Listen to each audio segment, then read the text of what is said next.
جب ہم چرچ میں آتے ہیں، جب خدا کے گھر میں آتے ہیں، جب خدا کی حضوری میں آتے ہیں، تو جب ہم مل کر دعا کرتے ہیں، ایک دوسرے کا ہاتھ تھام کے ہم جب دعا کرتے ہیں، تو جو پاک روح دوسروں کے اندر ہوتی ہے، اور وہی پاک روح ایک سے دوسرے اور دوسرے سے تیسرے، اور پھر اسی طرح ہم سب کے اندر پاک روح کام کرتا ہے، اور ہم خدا کی حضوری میں رہتے ہیں اور خدا کی حضوری سے برکت پاتے ہیں، اور ہم کوئلوں کی طرح جلتے رہتے ہیں، ان لکڑیوں کی طرح جلتے رہتے ہیں، پھر بجھتے نہیں۔ اگر ہم خدا کے گھر سے الگ ہو جاتے ہیں تو پھر ہم بجھنا شروع ہو جاتے ہیں، پھر ہمارے اندر خدا کی محبتیں نہیں رہتی۔ لیٹ آنا، دیر سے آنا، یہ کوئی خدمت نہیں ہے، کوئی عبادت نہیں ہے۔ اس کو کون کہتا ہے کہ عبادت ہے؟ اس کو آپ کہہ سکتے ہیں کہ یہ عبادت ہے؟ ہم بڑے خدا کے وفادار ہیں۔ آج جو بات کرنے جا رہا ہوں، آج یہی بات ہے کہ سارا جو ہے وہ ایمانداروں کی ماں ہے، آمین۔ اور یہ جو عورت ہے، یہ جو خدا کی بندی ہے، واحد یہی ایک عورت ہے جس کی عمر، جب وہ اس کی ڈیتھ ہوئی، جب وہ مری، تو بائبل مقدس کے اندر صرف اسی کی عمر لکھی گئی ہے کہ 127 سال وہ زندہ رہی، اور اس کے بعد اس نے وفات پائی۔ باقی اتنی عورتیں ہیں، اتنی عورتوں کے نام ہیں، کسی کا نام جو وہ مینشن نہیں کیا گیا کہ اس نے اتنی عمر پائی۔ صرف واحد سارا ہے جس کی عمر جو ہے وہ بائبل مقدس میں لکھی گئی ہے۔ آپ پوری بائبل پڑھ لیں، کسی عورت کا ذکر نہیں ہے۔ اور اس عورت کی خاصیت کیا تھی؟ اس عورت کی جو ہے بات کیا تھی؟ یہ اپنے شوہر کی تابعت دار، فرما بردار تھی۔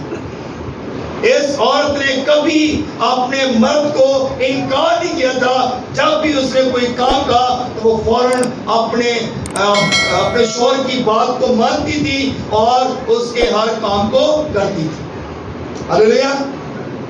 آج کی عورتیں جو ہیں زیادہ پڑھ جائے نا، تھوڑی سی اپنے شوہر سے پڑھی ہو زیادہ، تو وہ اپنے شوہر کو کہتی تو کیا ہے، میں تجھ سے زیادہ ایجوکیٹ ہوں، میں تجھ سے زیادہ پڑھی لکھی ہوں، میں تجھ سے زیادہ علم رکھتی ہوں، تو اپنے مرد کو ڈیگریڈ کرتی ہے۔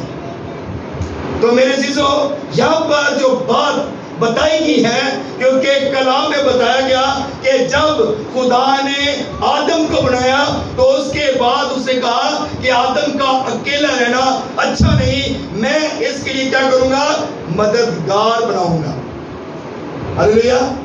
اس نے کیا کہا؟ میں اس کے لیے مددگار بناؤں گا، یعنی کہ عورت جو ہے وہ مرد کی سپورٹینیٹر ہے، وہ مرد کی مددگار ہے۔ جس طرح بادشاہ جو ہوتا ہے نا، بادشاہ اتنا عقل مند شاید نہ ہو جتنا اس کا وزیر جو ہے وہ عقل مند ہوتا ہے۔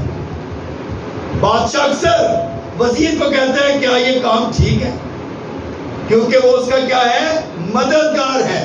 وزیر جو ہے وہ عقل مند ہے، اور جو عورت ہے وہ وزارت کا کام کرتی ہے، وہ بادشاہ کو سپورٹ کرتی ہے۔ آمین۔ وہ مرد کو، اپنے مرد کو سپورٹ کرتی ہے۔ بے شک مرد جو ہے وہ عورت کے بغیر کامیاب نہیں ہے، لیکن ہم اکثر محاورہ سنتے ہیں کہ ہر مرد کی کامیابی کے پیچھے کسی نہ کسی عورت کا ہاتھ ہوتا ہے۔ وہ ہاتھ اس لیے ہے کیونکہ وہ اس کی سپورٹ ہے۔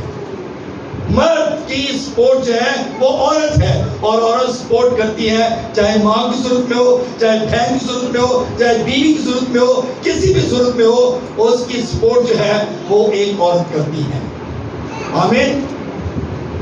اور یہاں پر جو بات ہم سیکھ رہے ہیں نا، ایمانداروں کی ماں جو ہے وہ سارا ہے۔ آمین۔ اور ابراہم کو وہ اتنا سپورٹ کرتی ہے کہ اس کی ہر طرح سے جو بھی اس کی ضرورت ہوتی ہے اس کو پورا کرتی ہے۔ جب فرشتے آئے ابراہم کے گھر میں تو کھانے کے لیے کہا گیا، تو اس نے فوراً کھانا تیار کیا۔ اس نے یہ نہیں کہا کہ میں کھانا نہیں تیار کروں گی، اور اس نے اب پتہ نہیں کیا ٹائم تھا، دوپہر کا ٹائم تھا یا کیا کتنا ٹائم تھا، اس وقت لوگ لکڑیاں جلا کر کھانا بناتے تھے، آج تو لوگوں کو بڑی سہولت ہے گیس کی، لیکن پھر بھی جو ہے لوگ اس کام کو کرنے سے عورتیں جو ہے وہ کتراتی ہیں. لیکن دیکھیں وہ عورت، اصل میں ہم اس بات کو فائنڈ کر رہے ہیں کہ تابع داری، فرما برداری اور شکر گزاری، یہ عورت جو ہے یہ اپنی شوہر کی تابع دار تھی، فرما بردار تھی، انکار نہیں تھا. تو میرے عزیزو، جب آپ انکار نہیں کریں گے تو پھر آپ برکت پائیں گے. واحد کلام مقدس میں 2 بار اس کے لیے یہ حوالے بھی لکھے گئے. بتایا گیا یسایہ کی کتاب، جس طرح پڑھیے گا یسایہ 51 اور اس کی پہلی دعا کے آیت، یعنی کہ اس کی تعریف کے بارے میں بتایا گیا اور کسی عورت کے بارے میں تعریف نہیں کی گئی. واحد صرف سارہ ہے جس کے بارے یہ بات بتائی گئی، یسایہ 51 اور اس کی پہلی 2 آیات. جس طرح پڑھیے گا. اس میں یہ لکھا ہے، اے لوگوں جو صداقت کی پیروی کرتے ہو اور خداوند کے جو یان ہو، میری سنو. اس چٹان پر جس میں سے تم کاٹے گئے ہو، اور اس گڑھے کے سوراخ پر جہاں سے تم کھودے گئے ہو نظر کرو. اپنے باپ ابراہیم پر اور سارہ پر جس سے تم پیدا ہوئے نگاہ کرو، کہ جب میں نے اسے بلایا وہ اکیلا تھا، پر میں نے اس کو برکت دی اور اس کو کثرت بخشی. آمین. اس کو میں نے بلایا اور اس کو میں نے کیا دی؟ برکت دی، کثرت کی برکت بخشی. یعنی کہ خدا نے ابراہیم کو کثرت کی برکت بخشی، اور ابراہیم اکیلا نہیں تھا، اس کے ساتھ سارہ تھی. آمین. تو میرے عزیزو دیکھیں، خدا نے جب ابراہیم کو بلایا تو اس کے ساتھ سارہ کو بھی بلایا، برکت دی. اور خدا جو ہے وہ کبھی بھی اپنے لوگوں کو اکیلا نہیں چھوڑتا. جس طرح پہلا پترس پڑھ لیجیے گا، اس کا 3 باب اور اس کی 3 آیت سے لے کے 6 تک. پہلا پترس 3 باب 3 آیت سے 6 آیت تک.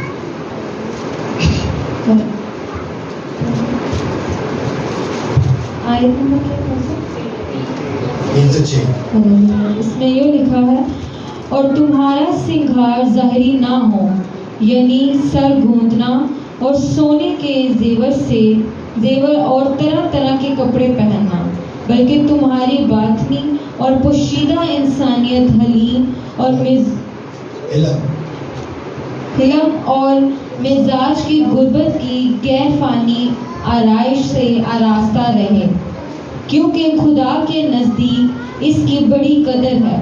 اور اگلے زمانہ میں بھی خدا پر امید رکھنے والی مقدس عورتیں اپنے آپ کو اسی طرح سنوارتی اور اپنے اپنے شوہر کے تابع رہتی تھیں. چنانچہ سارہ ابراہیم کے حکم میں رہتی اور اسے خداوند کہتی تھی، تم بھی اگر نیکی کرو اور کسی ڈراوے سے نہ ڈرو تو اس کی بیٹیاں ہوئیں. آمین. آمین.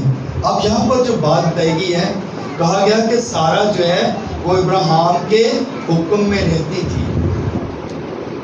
بائبل میں آپ نے پڑھا ہوگا، وہ اس کو خداوند کہتی تھی. آمین. تو آج ہم اپنے شوہر کو کیا سمجھتی ہیں؟ جو خواتین ہیں وہ اپنے شوہر کی کیسی رسپیکٹ کرتی ہیں، یہ ہمارے سامنے ہے. ہم خود اپنے آپ کو جج کر سکتے ہیں کہ ہم اپنے شوہر کی کتنی تابع دار ہیں. اور جب دیکھیں، اب یہاں پر جو بات ہم نے پہلا جو حوالہ پڑھا تھا، جو ہم نے پڑھا تھا پیدائش کی کتاب سے 23ویں باب سے، تو اس میں ایک بات بتائی گئی کہ جب سارہ مر گئی تو اس کے بعد کیا ہوا؟ ابراہیم اس کے لیے نوحہ کرتا تھا، غم کرتا تھا، اس کے لیے ماتم کرتا تھا، اس کے لیے پریشان تھا، کیونکہ وہ اس لیے غم کرتا تھا، پریشان تھا، اس کے لیے ماتم کر رہا تھا، نوحہ کر رہا تھا، کیونکہ اس نے اپنا ایک اچھا ساتھی کھو دیا تھا، اپنا اچھا ساتھی مس کر دیا تھا. اس کو پتا تھا کہ میری جو بیوی ہے اس نے میری ہر طرح سے مدد کی ہے اور میری ہر طرح سے مجھے جو ہے سپورٹ بھی کی ہے. آمین. تو میرے عزیزو، اس لیے وہ اپنے جیون ساتھی کے لیے روتا تھا، ماتم کرتا تھا. ساتھ انسان نے دنیا سے جانا ہے، کسی نے کوئی عورت پہلے چل جاتی ہے، کوئی مرد پہلے چل جاتا ہے، تو کیا ہمارا جو ایک دوسرے کا جو میاں بیوی کا ریلیشن ہے وہ کیسا ہے؟ اگر ہم میاں بیوی کے اندر اچھا ریلیشن ہے تو سمجھیں آپ اپنے خاندان کے لیے برکت کا باعث ہیں، آپ اپنے بچوں کے لیے برکت کا باعث ہیں، اور آپ کے بچے آپ کو کاپی کرتے ہیں، آپ کو وہ جو ہے آپ کو آئیڈل بناتے ہیں کہ ہمارے ماں باپ کیسے ہیں، ہمارے ماں باپ کی لائف کیسی ہے۔ اگر ماں باپ چل جاتے ہیں تو بچے بھی تابع دار ہوں گے اور خدا سے وفاداری کریں گے، اور اگر ماں باپ چرچ نہیں جاتے تو بچے بھی اسی طرح ہی ہیں۔ ہم کبھی چرچ جاتے ہیں، کبھی نہیں جاتے، کبھی چھٹی کر لی، کبھی مہینوں سالوں سال ہی، کئی کچھ لوگ ایسے جو سال بعد جاتے ہیں چرچ، یا 6 مہینے بعد چرچ جاتے ہیں، کئی مہینوں کے بعد چرچ جاتے ہیں۔ تو کیا ہم اپنے بچوں کو کیسی تربیت دے رہے ہیں؟ ہمارے بچے کیسے ہوں گے؟ کیا ہمیں یہ امید کر سکتے ہیں کہ ہمارے بچے خدا کے تابع دار ہوں گے، خدا کے وفادار ہوں گے؟ تو میرے عزیزو، یہاں پر جو بات بتائی گئی ہے کہ سارہ جو ہے وہ ابراہم کے حکم میں رہتی تھی، اور ابراہم نے کہا، بنی ہند سے کہا کہ مجھے جو ہے وہ جگہ دے اپنے ایریے میں، اپنے علاقے میں، تاکہ میں اپنی میت کو جو ہے وہ اپنی آنکھوں سے ہٹا سکوں، اس کو دفن کر سکوں۔ اور بنی ہند جو ہے اس نے کہا کہ ساری قبریں تیرے سامنے ہیں، یہ کنعان کا علاقہ تیرے سامنے ہے، تو جون سی مرضی قبر لے لے، جس مرضی ایریا سے قبر لے لے، تیرے لیے کوئی تجھے انکار نہیں کرے گا۔ اب یہاں پر جو بات دیکھنے والی ہے کہ دیکھیں کہ ابراہم نے اپنا اثر و رسوخ کیسا رکھا تھا، اس کی بات کیسی تھی، اس علاقے میں وہ کیسا تھا۔ انہوں نے کہا کہ تو ہمارے درمیان پردیسی ضرور ہے، لیکن لوگ ساری تیرے کیا کرتے ہیں؟ عزت کرتے ہیں، تو سردار ہے۔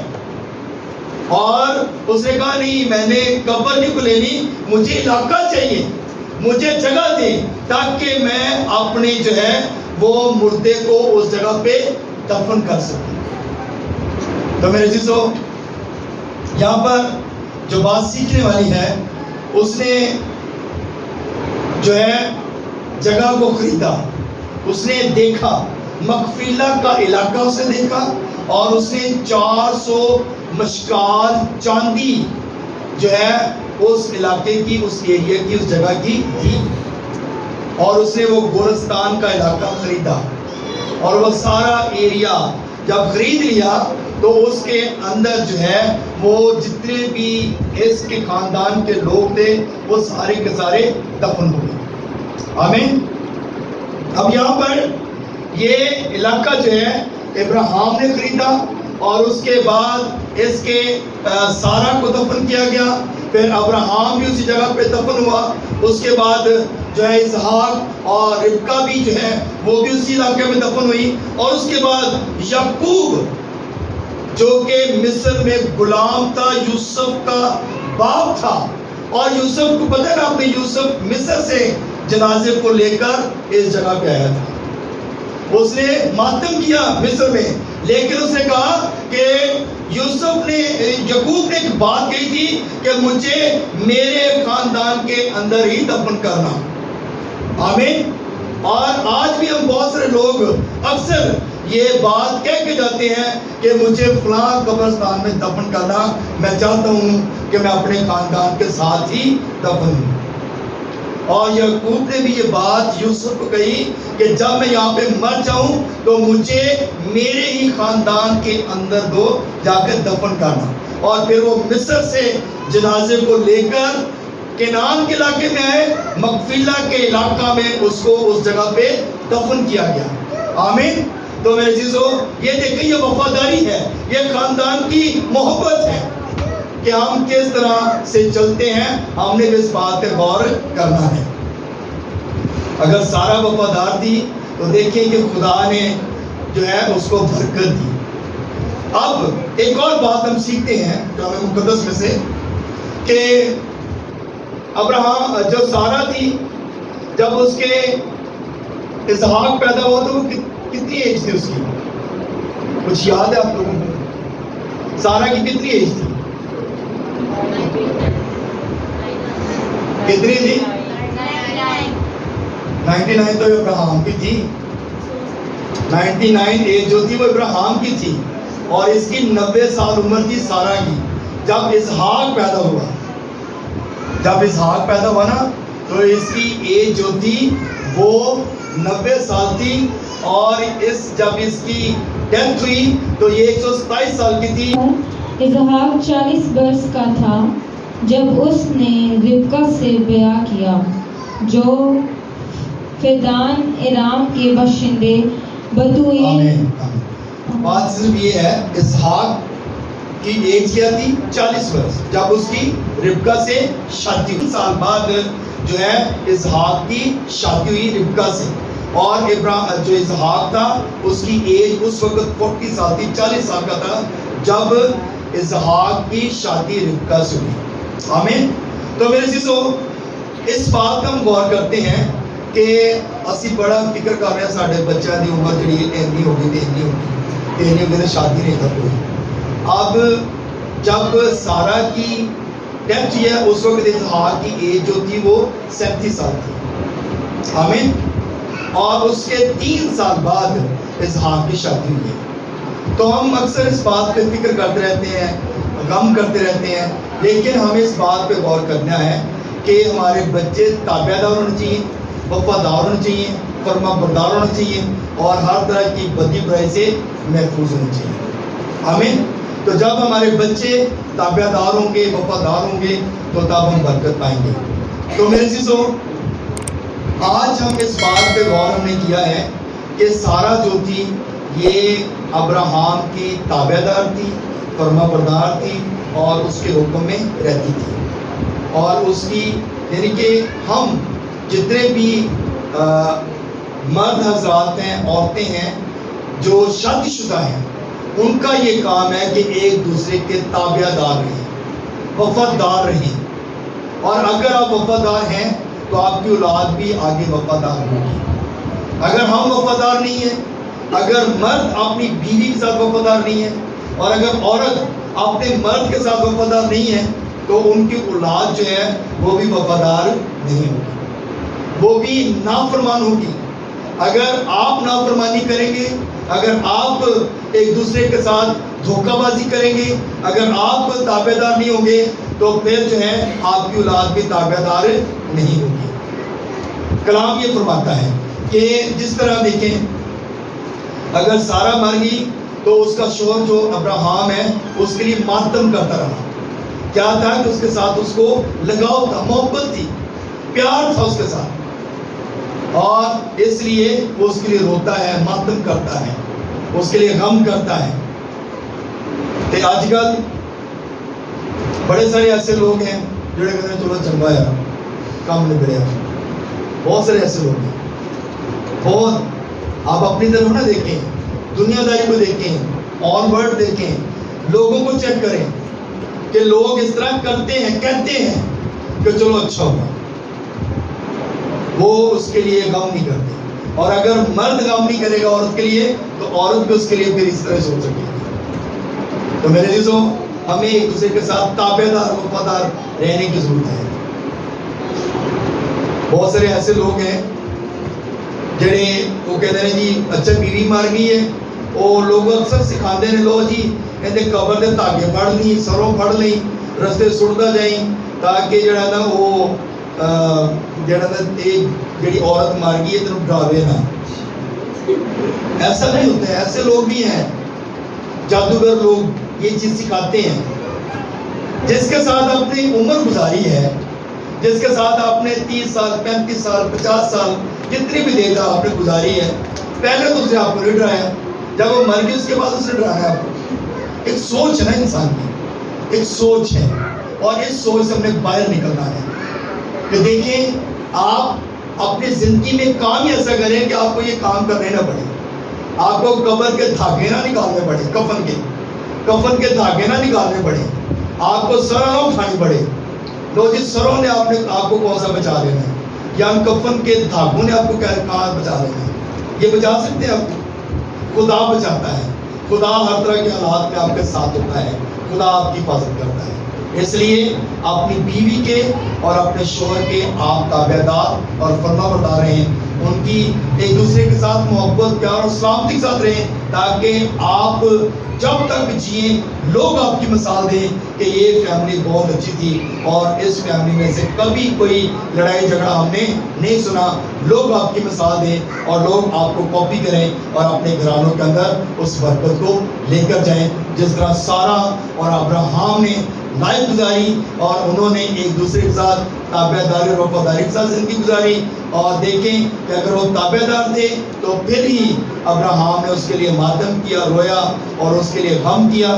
اور اگر ہم بھی تابع دار ہوں گے, وفادار ہوں گے, تو ہماری زندگی میں بھی ایسے موقع آئیں گے. قرآن اسلام کو صلح سے آپ سب کو بڑی برکت دے.